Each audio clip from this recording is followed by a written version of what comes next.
A country's biggest asset is its people. So making sure that they can read and write and reach their potential is key to any country being successful. Good education, I'd say, is where there's a number of things at play.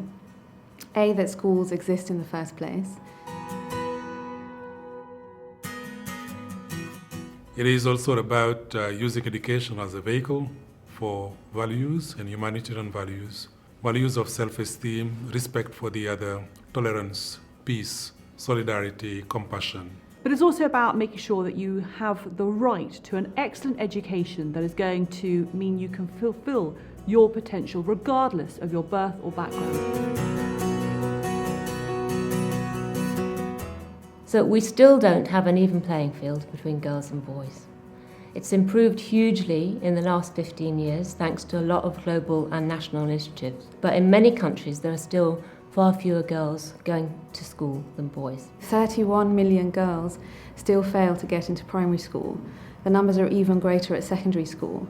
And that's for a number of reasons. That's because of poverty, that's because of gender discrimination, that's because many times parents decide to invest in boys rather than girls because boys are seen as the economic providers, whereas girls are seen more in roles as wives and mothers. The amount of girls getting into and even completing primary education has really improved. But still where we have some problems is in this transition to secondary. This is a time when maybe the pressures on girls increase, the sort of opportunity cost for education. We've had problems, we've had issues with gender, education and equality in the North. Understandably, it's as a result of cultural and religious limitations placed on the female gender. So that's a challenge, and we are grappling with it to get our girls back to school. You educate a girl child, you educate a nation. If a mother is educated, the children that they bear are likely to also benefit from that education. So there's wider benefits to society.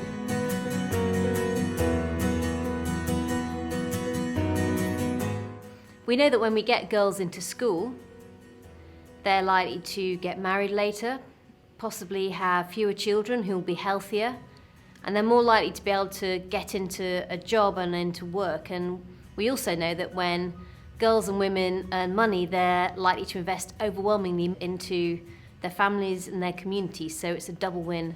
Educating girls is absolutely central to helping not only improve their prospects and their lives, but also their families, and behind that then their countries. Without providing equal opportunity for all, we cannot bring development for a nation. Lots of different things are working to get more girls in school and make education more equitable. Some countries have had a lot of success with financial incentives, so offering families like a cash transfer to enroll their girls in school, but not just to enroll, to actually keep them attending on a regular basis.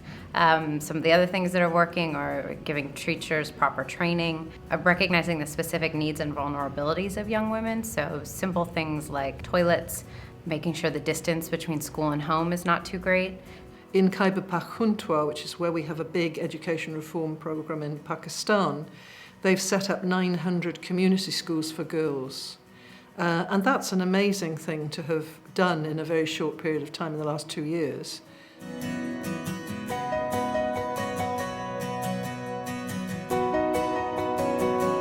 We've paid far too little attention actually to quality. It's one thing to put a student into a school, into a seat, but actually delivering real improvement of learning outcomes. That's been a much, much bigger problem. It took or it takes a wide range of actions, policy actions on the part of government. The government took a very strong decision against the early marriages. The education front, thirdly, the government introduced the policy of looking at the sanitation environment in the school system, because this again is something that discouraged very many girls, especially during the menstrual cycle.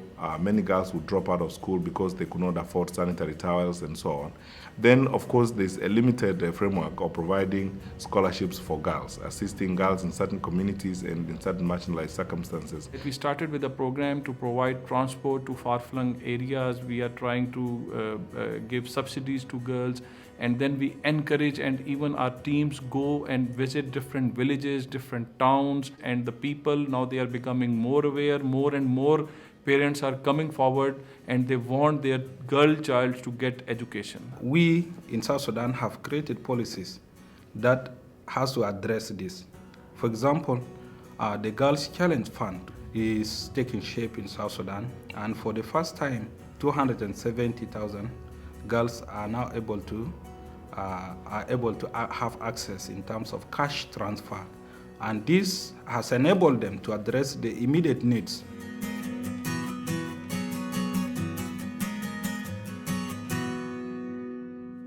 Education is an empowerment, for women, of course, but also for boys.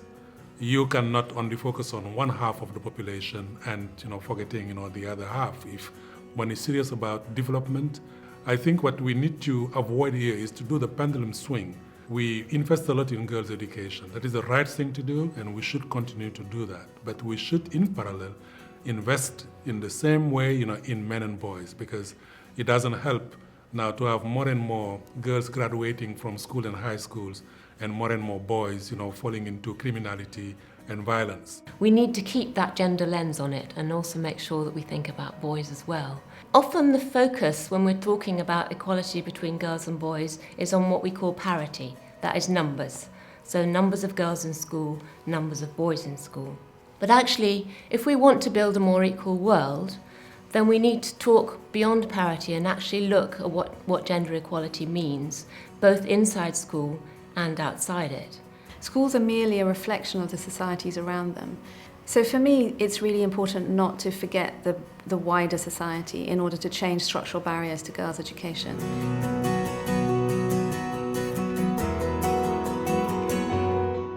Our traditional leaders, including chiefs, have become very big advocates of the rights of the girl child, as well as making sure that they are well taken care of. There has been a deliberate effort to encourage girls to go to school through very strong role modeling. The education of women, especially girls, is not all just about to attain literacy and also to complete, but also it is to enable them to develop a sense of leadership in the society.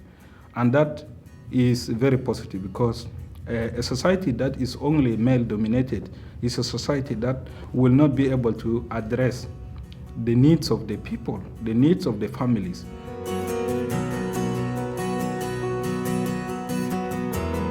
Access to education for boys and girls has been seen in the Namibian context as a human right. That's why my government is doing everything in her effort, changing policies, implementing policies that addresses gender parity.